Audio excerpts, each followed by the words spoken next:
The situation in Venezuela is worse than you think. With thousands lacking medical care, we expose how deep the health crisis goes.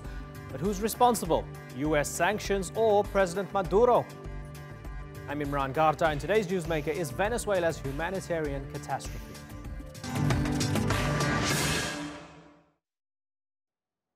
For many, Venezuela looks like a country at war. More than 1 million have fled, food and medicine is hard to come by, and thousands of children are at risk of starving to death. Sounds shocking considering the Latin American country sits on one of the world's largest oil reserves. But after a drastic fall in oil prices, the economy started to crumble. Now Venezuelans are in desperate need of aid and a solution to the crisis. But who's to blame? Nicolas Maduro says it's Washington, accusing the US of waging an economic war. But others point the finger at the Venezuelan president himself, accusing the socialist president of utter mismanagement. We sent Sandra Gatman to Caracas to find out exactly what's going on.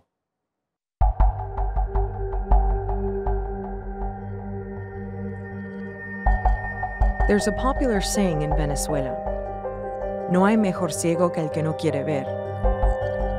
No man is more blind than he who chooses not to see. In this country, the government is accused of ignoring a health crisis that's become catastrophic. I'm in Caracas to meet Venezuelans who can't afford medicine and fear for their loved ones. Se pasa mucha hambre, no hay medicamentos y me preocupa mucho la salud de mi hija. Treatable infections like HIV are now a death sentence. He visto en promedio 9 personas fallecer diariamente. Hospitals have no water, but medical staff are often too scared to speak out. The level of fear in this hospital is incredibly surreal. It's just not normal. Still, the government insists there's nothing to see here. Aquí no hay crisis humanitaria. Aquí hay amor. Lo que hay es una crisis de una derecha fascista tratando de destruir a un pueblo libre e independiente.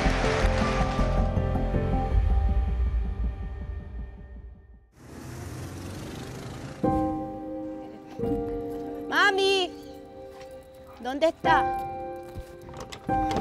Mira, mami, ¿quién tengo aquí? Con permiso. Hola, ¿cómo estás? Muchísimo gusto. Vanessa and her mother, Loli Furtado, only have each other. Most of their family have left Venezuela to live abroad. Me encantan tus zapatillas. Pero eres una guerrera. Ah, no, eso sí. Como los guerreros de la guerra de las galaxias. Sí, claro que sí. Loli has bowel cancer. Vanessa was diagnosed with leukemia 3 years ago. The medicine they both need is hard to find or too expensive. When relatives bring them chemotherapy drugs, they have to hide them well. Este peluche nos lo mandó mi prima, ¿ok? Nos lo mandó de Miami. ¿Qué pasa? Custodios, los mismos policías que están en aduana, le quitan la medicina a los familiares. ¿Y te ha pasado a ti que te han quitado la medicina? A mi mamá le quitaron una quimio. Cuando ellos vieron que era una quimio para cáncer, el muchacho ya no tenía los dólares para poderle pagar al militar para que le pueda dar la quimio, le pueda devolver la quimio. El militar estaba pidiendo $5 para que le diera la quimio. Ya yo me convertí en médico y farmacéutica ya. Sí, ella sabe de todo. Bueno, fíjate bien. Por ejemplo, este es vencido, este es el que le da el hospital. Las pastillas de hipertensión que ella usa, valsartán, hidroclorotiazida, se consiguen pero en 4 millones. Mi sueldo es de 4.900.000. ¿Okay? ¿Cómo hago yo para mantenerle a ella su hipertensión? Sí. Se pasa mucha hambre, no hay medicamentos. Y me preocupa mucho la salud de mi hija. Porque yo no quiero que si yo me muero, quedase ella sola. ¿Quién me la va a atender? ¿Cómo hago para poder ayudar a mi mamá si yo estoy con quimio? ¿Cómo hacemos las dos para poder ayudar? Yo prefiero 1000 veces dejar yo de comer para dárselo todo a mi mamá. Porque mi mamá es lo primero, mi mamá es mi mamá. Y yo, este gobierno tiene que caer Este gobierno se tiene. Sí, es horrible. Todos estamos sufriendo, nadie quiere decir lo que está pasando y yo de verdad que le doy las gracias a ustedes.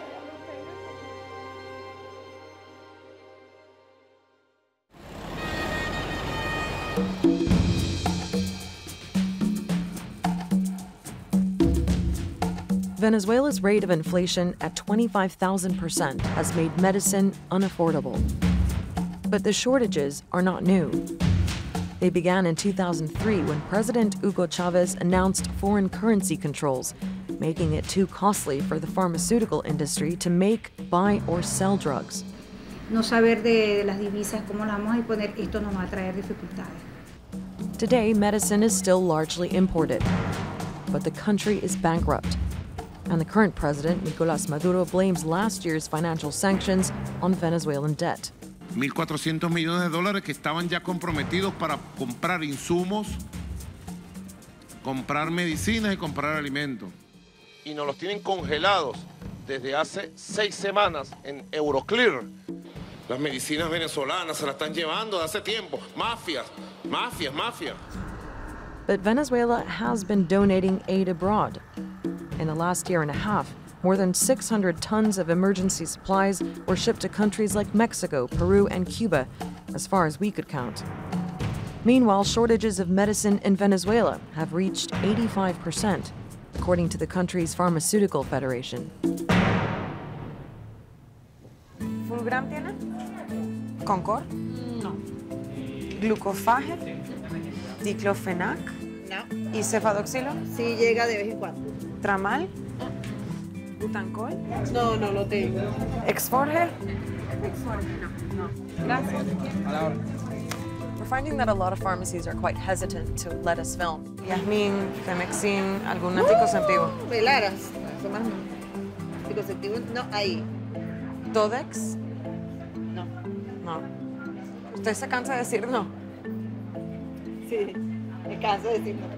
Bueno, muchísimas gracias. We chose 13 products, a range of antibiotics, anti-inflammatory drugs, and treatment for high blood pressure, basic medicine that most families would need at some point. Now, after visiting 10 different pharmacies around Caracas, we found there was a shortage of 68% of the medicines we were looking for. Some drugs you won't find anywhere. Mauricio has HIV, the virus that causes AIDS. He relies on a daily dose of antiretroviral medicine. The Ministry of Health used to provide the pills, not anymore. Se habla, y eso son cifras casi oficiales, aquí no hay cifras oficiales para nada, de que deben haber 300.000 personas con VIH. Y solamente 77.000 reciben la atención a través de los medicamentos y todo eso. Bueno, hay 230.000 personas que están a la buena de Dios. En lo que va de año, he visto en promedio 9 personas fallecer diariamente. Amigos, personas que de una manera u otra yo he estado en cualquier centro de salud y les he llevado algún medicamento o he hablado con ellos, o que familiares me han llamado o amigos me han llamado, mira, fulano falleció. O sea, aquí te llegan llamadas todos los días. Todos los días y a cada rato.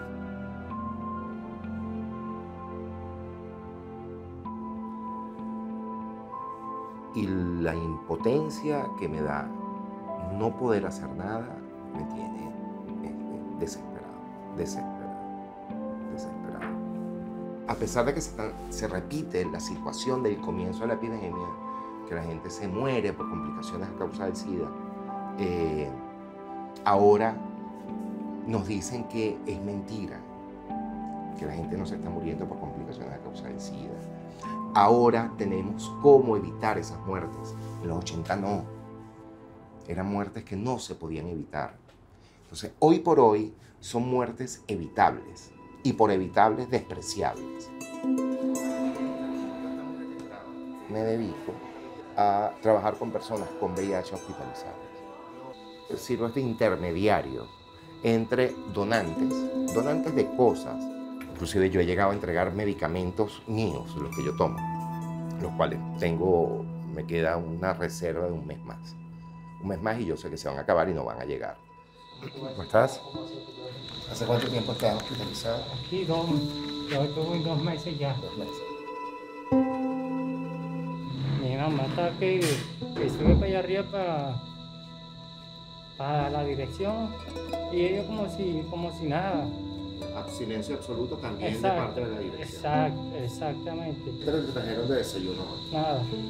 Nada de desayuno. Y son las 10:30 de la mañana. ¿Y qué cenaste ayer?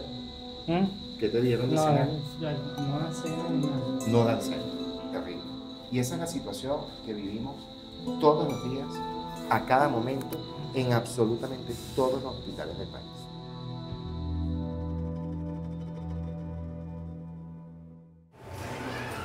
An NGO called Go de Vida says more than 13,000 doctors have left Venezuela in the last 4 years.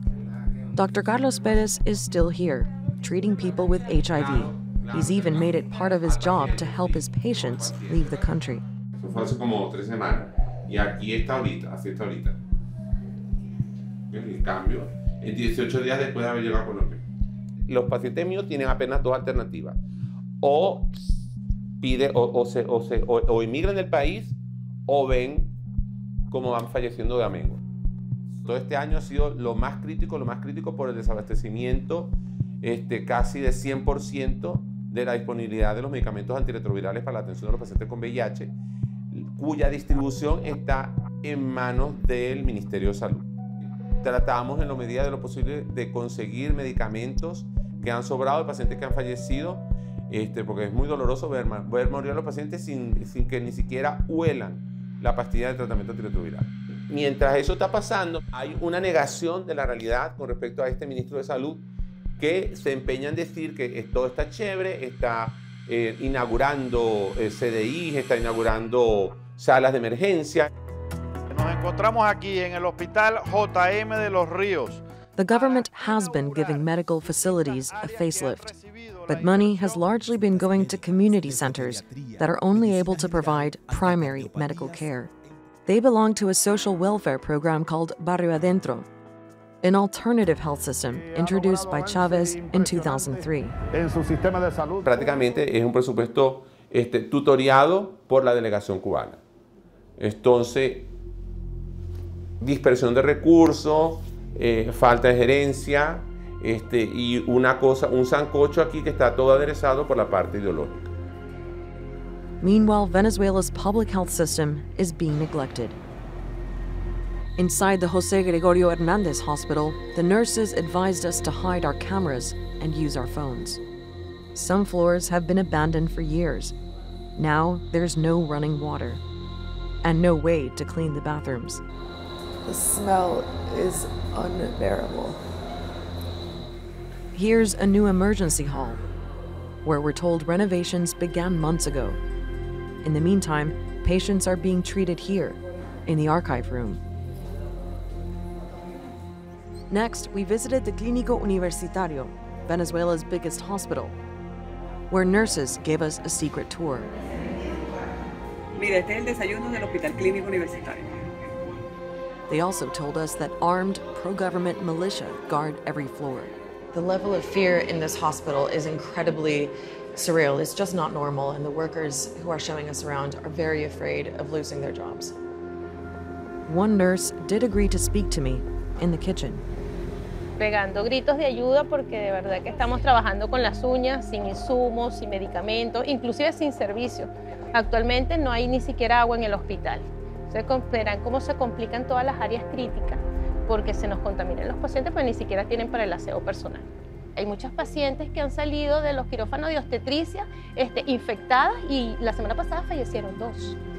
¿Y estos insumos que traes aquí son para cuántos pacientes más o menos? Aquí hay solo para 6 pacientes. Hace poco llegó un camión de medicamentos, sí, la semana pasada, pero nada más traían 500 vancomicinas. Cuando eso se va en una semana en un solo servicio. Es muy difícil su trabajo. Sí, es bien difícil cuando tú tienes un solo frasquito de antibiótico y tienes que decidir entre 10 pacientes a cuál se lo coloca. Agarra aquí, tira aquí para poder firmársela. This is Governor Lacaba, one of Maduro's closest political allies. The health minister didn't respond to our request for an interview. Venezuelan government controls Venezuela's borders. Shipments of medicine have been blocked.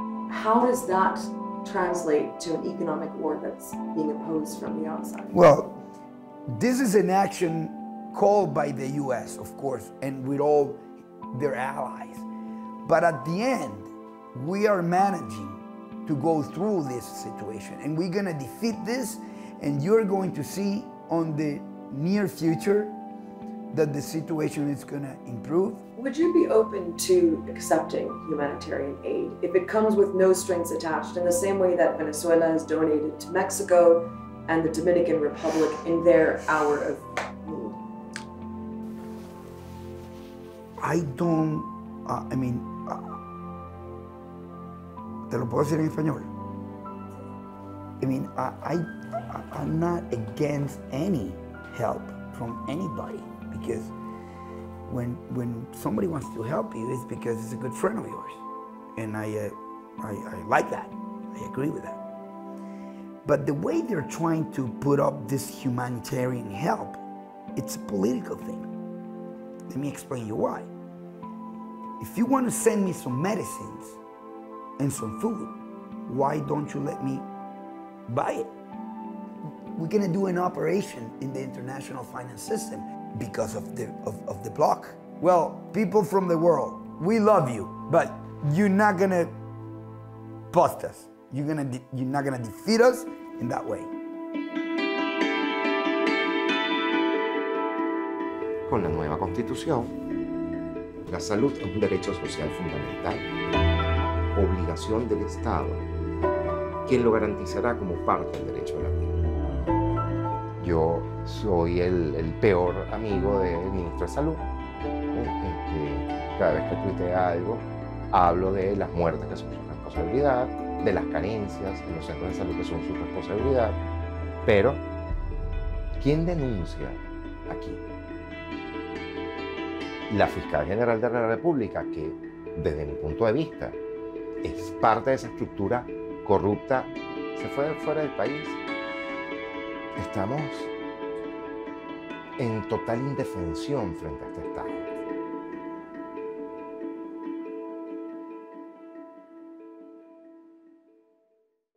That was Sandra Gatman reporting there from Caracas. Well, now to discuss how Venezuela got to this point, I'm joined from Mexico City by Carolina Jimenez. She's the Americas Deputy Director for Research at Amnesty International.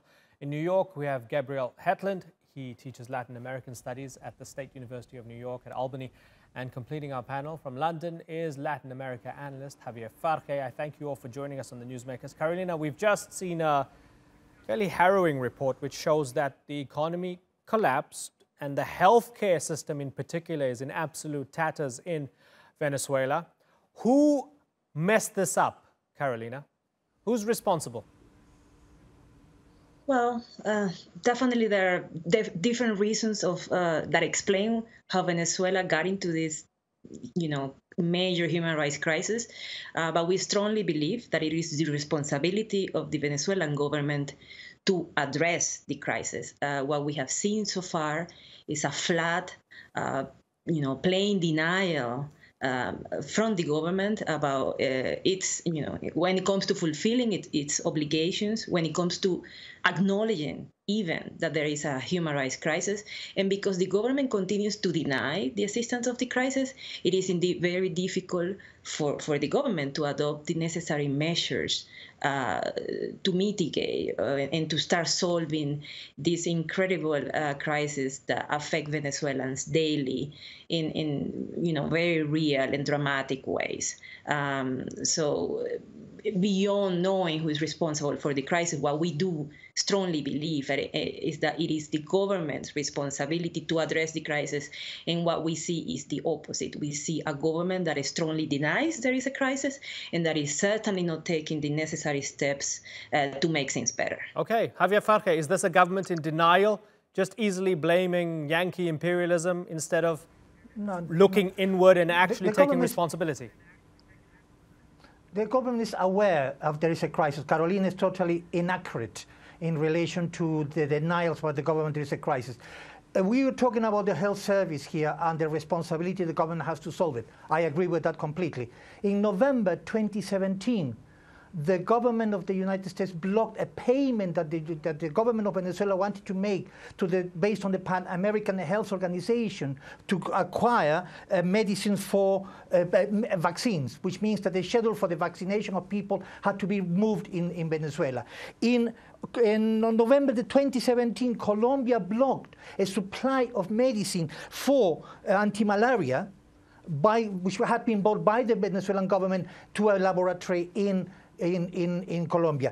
In November, the same month, three big laboratories in the world, Basta, Abbott, and Pfizer, refused to issue export certificates for suppliers for medicines that treat cancer. And this year, only this year, £9 million was blocked, $9 million were blocked, a payment were blocked by the US in order to buy dialysis supplies. Furthermore, in the hospital, just to give you one example, in the hospital Adolfo Pons of the city of Maracaibo, they discovered a clandestine warehouse of medical supplies that had been hidden by somebody who fled to Peru once they were found out. So yes, the government's greatly responsible for what is going on, but to believe that only the government has responsibility on this, and this is some kind of like anti-imperialistic thing, is wrong. There is concrete measures which are preventing the Venezuelan government from importing and getting the supplies they need to improve the situation in the health service. Okay, so Gabriel Hetland, the place is a mess, and Venezuela is not being given the best chance to deal with the crisis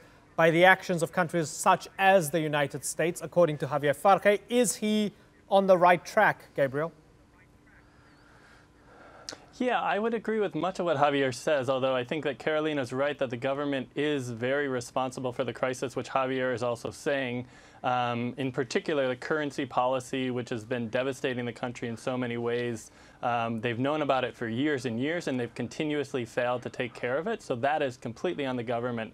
However, it's also true that the United States has taken many actions, not just in the last year with sanctions, but going back years and years, blocking the Venezuelan government's ability to address the crisis. They have blocked loans from the U.S. and from European banks going back many years. They've also blocked business deals with companies that wanted to do business with the Venezuelan government. So the government has a tremendous responsibility, but the United States' actions have been making the crisis worse, not better. Right. But Gabriel, the fact that they can both at the same time say there's no humanitarian crisis and on the other hand accept European Commission funding to the tune of almost $50 million. What's going on there? Tell me what's going on in their thinking, Gabriel. Well, there's a lot of contradictions. I mean, I think that it's true that parts of the Venezuelan government have mildly acknowledged the existence of a crisis, but they've continuously blamed it on the economic war, which is only a partial factor in the crisis, and they have downplayed the severity of the crisis. So the Venezuelan government needs to acknowledge its own dramatic responsibility for the crisis and the profound severity of the crisis and take immediate actions. The international community needs to step back from taking actions that damage the Venezuelan government's ability to help the people and that damage the people of Venezuela's ability to recover from a truly devastating crisis. So effectively, there's very shared blame to go around on all sides right now. Carolina, is it wrong for other nations to continue to sanction Venezuela when the situation is so bad, knowing that it's not going to help the people? I think it is important to acknowledge that we need, to understand much better what the impact of sanctions and other measures, are when it comes to the Venezuelan crisis. But I think it is wrong to conclude that the sanctions are the reason why the crisis is not getting better and it's not being solved. The truth is that, a lot of UN agencies could be now providing Venezuelan with aid if the Venezuelan government effectively requested this aid. To request this aid, to request international cooperation, I will insist, the government needs to acknowledge there is a crisis. I disagree with the view that the government has mildly, recognized there is one. The government keeps attacking human rights defenders and international human rights organizations whenever we make these calls for the government to accept international cooperation. And I believe those attacks against human rights defenders are a clear indicator that the government doesn't want to hear the message. And the message is that it doesn't matter that some financial restrictions are being imposed on the government. All governments, regardless of the financial restrictions imposed on its economy, are under the obligation to fulfill, people's right to health. And if it needs to request international cooperation openly and transparently, it should do so. I mean, there shouldn't be any ideological reason or government policy put before the needs of the Venezuelans. Okay, so Javier, people have been reportedly selling their children. Our own reporter found that there's no running water in hospitals, no meds in the pharmacies, cancer patients don't have medication and so forth. So is the Venezuelan government being stubborn, and why is it being so stubborn? So stubborn that it doesn't want to ask for help from the UN agencies? I agree with Carolina when you question that the Venezuelan government should acknowledge that there is a serious crisis. They already have, but they haven't received any help because they have not requested. By the way, any kind of aid that would come to Venezuela, which is of course very important, would only solve part of the problem, because the big picture is that Venezuela needs to have access to hard currency to be able to get big supplies of medicines, and drugs and equipment to be able to solve the problem in the health service. So on the one hand, yes, you're absolutely right, Carolina. The Venezuelan government should acknowledge the problem in terms of accepting the aid that has been offered, but at the same time, this can only solve part of the problem if the lack of access to financial markets still continues against Venezuela. They won't be able to buy the supplies of medicines and drugs they require to solve the problem. So so there's a combination of both. And Carolina is absolutely right. It's a combination of both. And Gabriel, I agree with Gabriel that there's a sense of stubbornness in relation to some of the measures that the government has not decided to change, like the exchange rate mechanism, which is absolutely absurd because it's creating a black market, which is creating inflation. That has to be removed from the Venezuelan economy before it's late now, before it's too late. Gabriel, let's talk about legitimacy. Even if we can conclude that the last election was completely free and fair and Maduro deserves to be president, even though the main opposition parties or the main opposition bloc had boycotted, even if we look at his creation of that National Constituent Assembly and we say, okay, that was fine, that was all okay, and he's still legitimately the democratic president of Venezuela. At what point of the humanitarian crisis and the economic collapse can we say that this government has lost legitimacy because ultimately they failed to take care of their own people? I think right now. I mean, I think that, there's major problems with the last election. There's major problems with the Constituent Assembly election, very credible allegations of fraud in the Constituent Assembly election. There was leading candidates from the opposition banned in this last election. So just because of that, the government has lost legitimacy in the eyes of the international community. But I think perhaps the most important sector in Venezuela, which is lurking in the background, would be the poor and the popular sectors. And in their eyes, the government's legitimacy has frayed tremendously. We saw this in December last year when there was shipments for the emergency program, the CLAP program, which is still around years after it was started, for pernil, pork roast, which is a Christmas special, and it didn't arrive on time, and there was popular sector protests and sort of sackings, lootings that were happening in Caracas and other parts of Venezuela by the popular sectors, which continue by and large to be relatively supportive of the government, but much, much less supportive than they were 5 years ago and much less supportive than they were 10 years ago. So I think the longer the crisis goes on and the longer the government fails to take care of it, notwithstanding the responsibility of the United States, the more legitimacy the government will lose, not only with the opposition, not only with the international community, but more importantly with the popular sectors, which have been the only thing keeping the government in power up to this point, in addition to repression and fraud, which have been increasing in the last several years. Javier, are the Bolivarian revolutionaries losing the streets? Well, Maduro lost votes. There's no question about that. He got 5.8 million votes, less than the usually 7 to 8 million votes that the Bolivarian constituency, if you like, has had for the last few years. So yes, of course, they have lost support. What happens is that in 2015, when the opposition won the elections of the National Assembly, many Chavistas stayed at home and decided not to vote in protest for the situation in Venezuela. The opposition won, and the opposition started to try to dismantle all the social reforms that Chavez had implemented. And that's why many people who voted for the Chavismo before and who stayed at home at the time decided to vote again, because they did not want to lose those social projects that are still going on in Venezuela, in spite of the fact that they don't have the money. In terms of legitimacy, yes, the opposition has the non-fraud, but they have not shown any proof. Now, there is a system. I was an observer for the regional elections in October last year, 15th of October last year. I went to Lara State, which used to be run by Henry Falcón, who became the candidate for the opposition for the presidential elections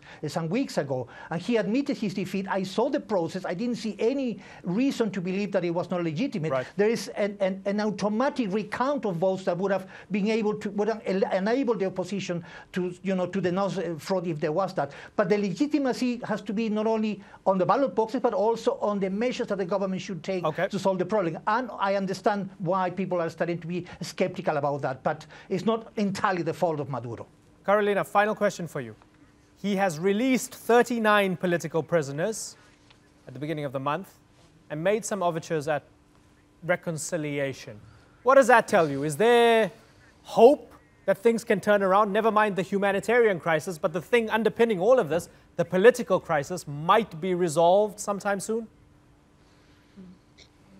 We celebrate that there are releases of people who have been detained due to political reasons, but we do believe that they should have not been in prison in the first place. Even though, indeed, the number of people released have been increasing, if we follow, the data from some local human rights organizations that show that at least 320 people detained for political reasons are still in prison, we still need to see much more commitment from the government when it comes to releasing people who, I insist, should not have been in prison in the first place. These are important gestures and important steps to improving the human rights situation, but so much more needs to be done that if we don't see a stronger and more clear commitment from the government to stop detaining people, release those people who are still detained, and address the human rights situation in general, including issues related to right to health and to food, it is very possible that the suffering and the dramatic situation of Venezuelans will continue. Okay, I've got to move on, but it's been great talking to all of you, Carolina Jimenez, Gabriel Hetland, and Javier FARC. Thanks for joining us on the Newsmakers.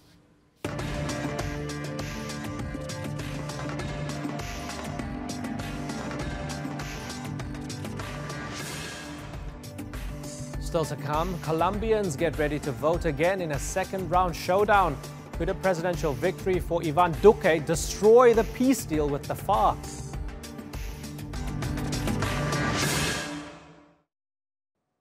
On Sunday, Colombians head to the polls for the second time in less than a month. The presidential vote just a few weeks ago proved inconclusive after no candidate won a majority. Now Gustavo Petro and Ivan Duque will go head-to-head. Many portray it as a battle between left and right, but it's perhaps even more a referendum on the historic but controversial peace agreement with the FARC rebels. Duque thinks it's far too lenient, but Petro supports the deal. Right now, Duque seems the man to beat. And if he wins, could it reignite a conflict that killed thousands? Haider Abbasi reports.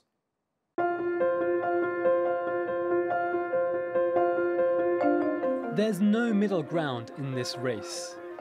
Ivan Duque is the hardliner, and his rival Gustavo Petro is from the opposite end, on the left. The divide between them reflects the feeling in Colombian society.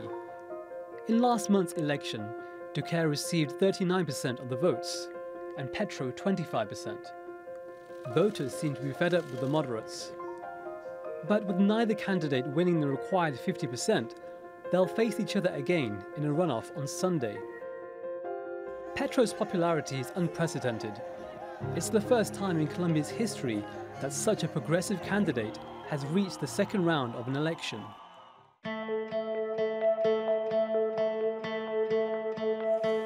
So what's at stake? The peace deal with the Revolutionary Armed Forces of Colombia is under threat. The current president, Juan Manuel Santos, signed the agreement with the rebels in 2016. Santos was awarded the Nobel Peace Prize for his efforts. The deal ended 50 years of war that left 220,000 people dead and forced 7 million from their homes. But it was criticized for being too soft on the rebels and for allowing them to form a political party. But Duque says he wants to make changes to the accord. We need to guarantee that those responsible for crimes are really committed to the country, that they do not fall back to their ways, that they tell the truth and assume responsibility in carrying out their sentences. In contrast with Duque, Petro, himself a former guerrilla, supports the peace agreement.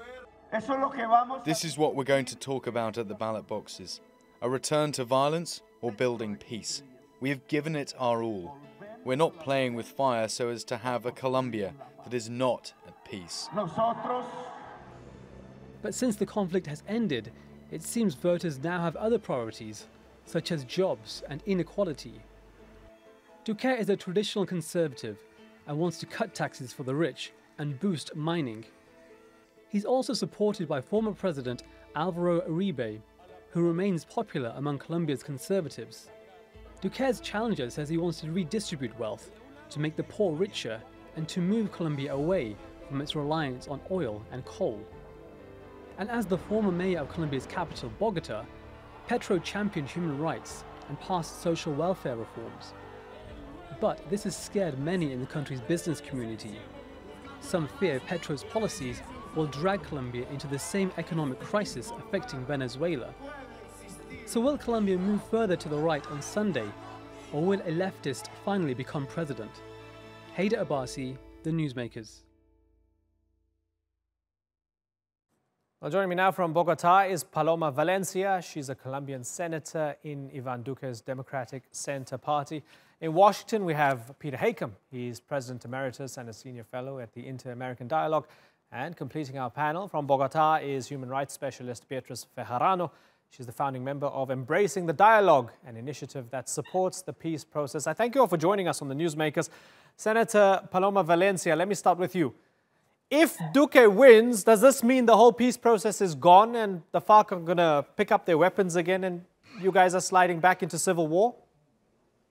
No, absolutely no. First, we didn't have a civil war. We have a conflict with terrorists who committed crimes against humanity.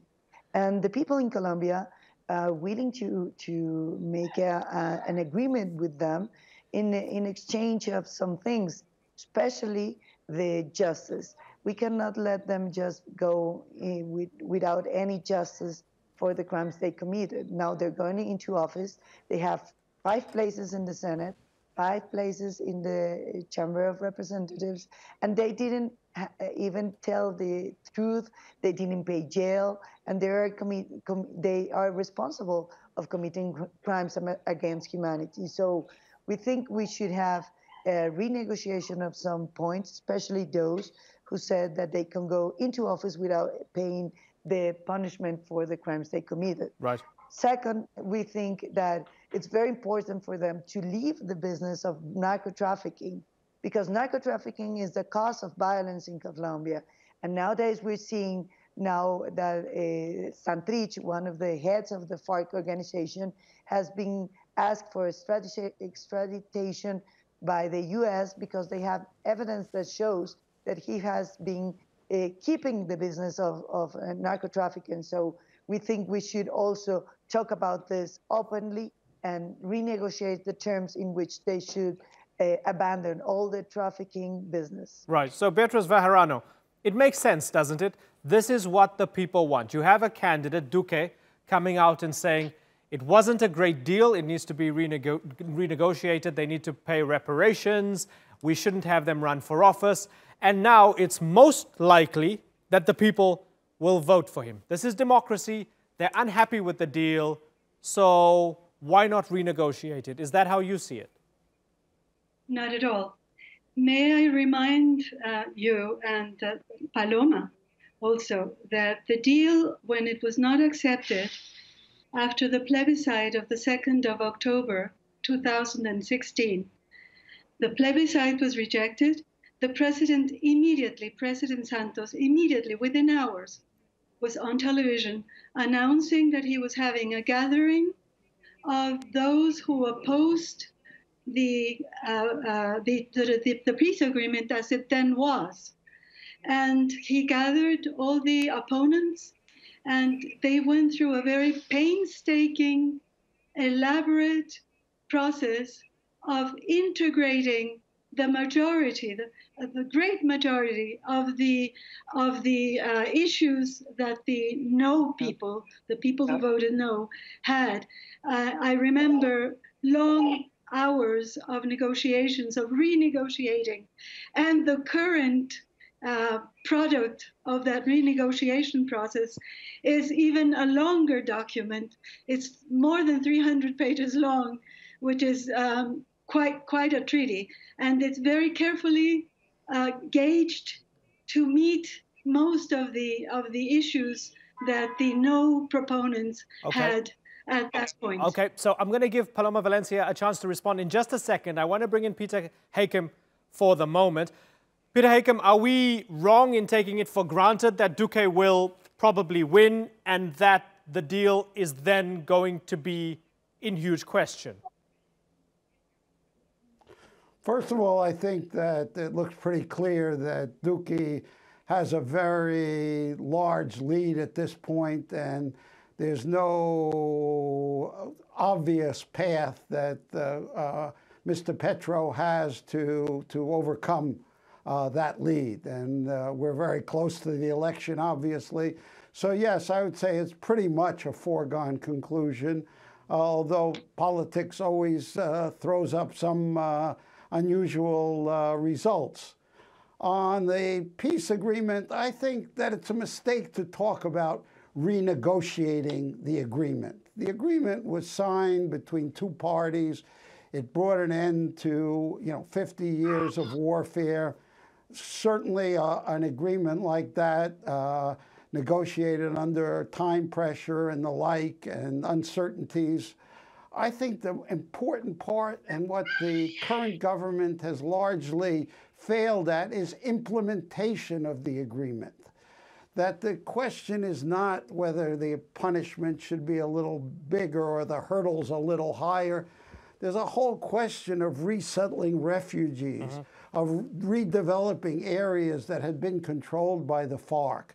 In other words, the question is how a Duque government is going to implement the agreement. Okay, so let's get Paloma Valencia's response. He'll probably be a little tougher than his predecessor. Okay, so. But it's not a question of renegotiation. Okay, so Senator Valencia, you're in the minority on this panel here. Fold in your response to both of them here. They both feel that it's a bad idea to renegotiate the deal. Why not just implement it properly? Why do you have to go back to the drawing board? Because this kind of deals, when you give impunity to terrorists, will give a bad example for the other groups in Colombia who are willing to exercise violence in exchange of some of these benefits. So it's clear for us that it gives a bad example for the society, and it will make Colombia an insecure country, as it happened during the 80s when we negotiated, the negotiation in the 80s finished with a constitution, and we had the 90s, which was the most violent period of the modern Colombian history. So what we fear is that we have to make the law prevail in a minimum way, but you have to make it prevail. So you have a big message for all the Colombians, all the people who are willing to get into violence. They have to know that in Colombia, violence will not lead you to impunity and to public positions. And second of all, I think it was a very, at least questionable way in which we won the elections. They modify all the laws to make almost impossible to win the election in the plebiscite,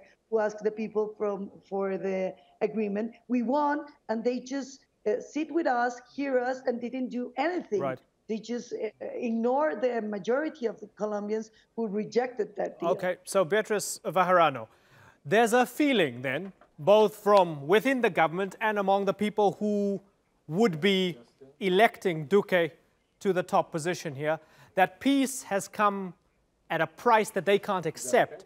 Peace has come with too little justice and too little accountability. Do you respect that opinion?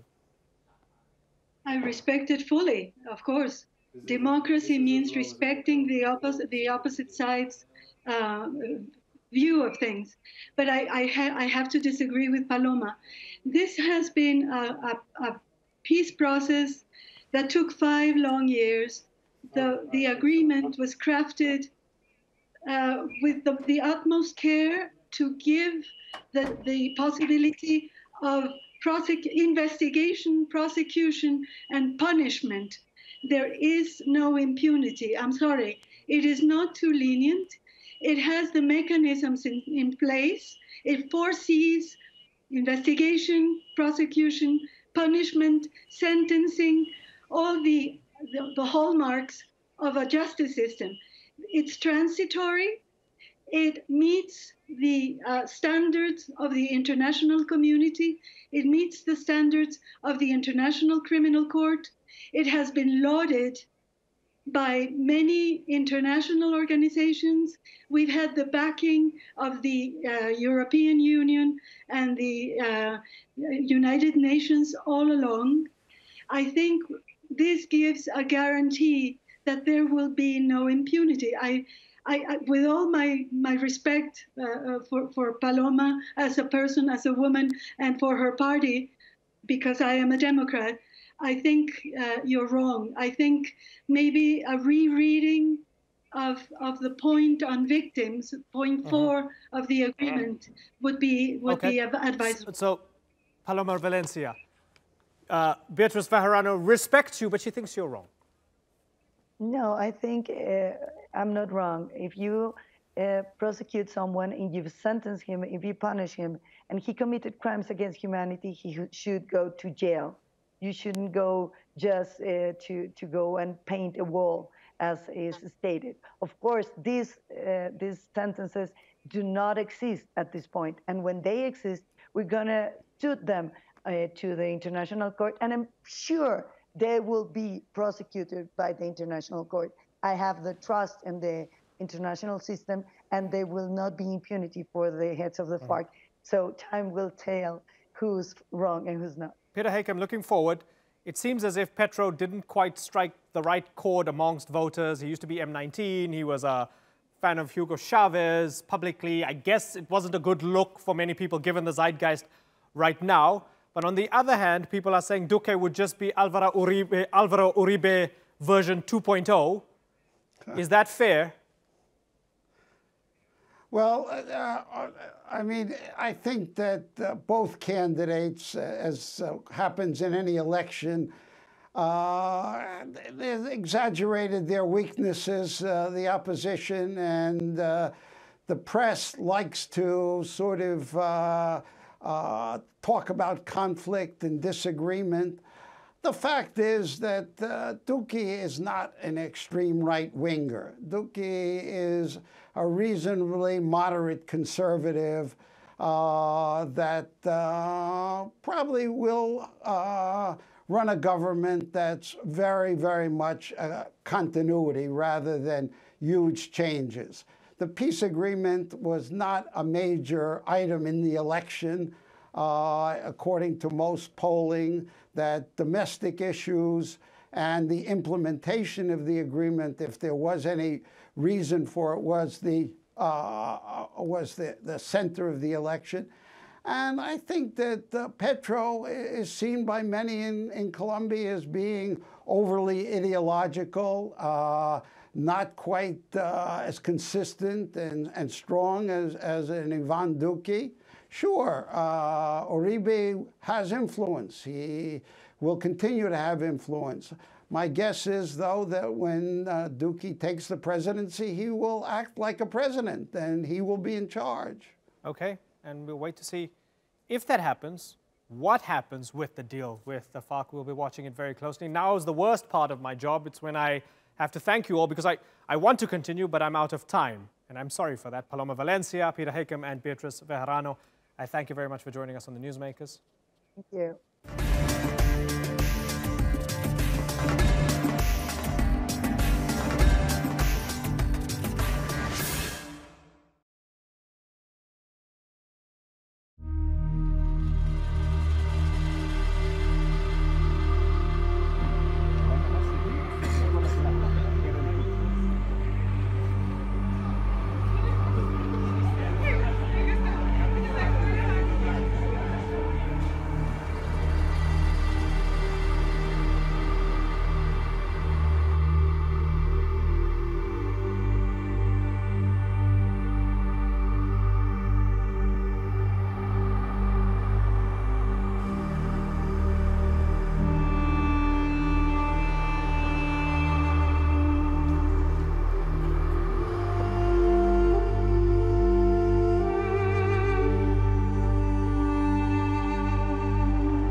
Want answers, and it's absolutely right.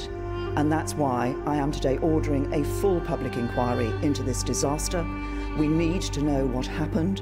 We need to have an explanation of this. We owe that to the families, to the people who have lost loved ones, friends, and the homes in which they lived.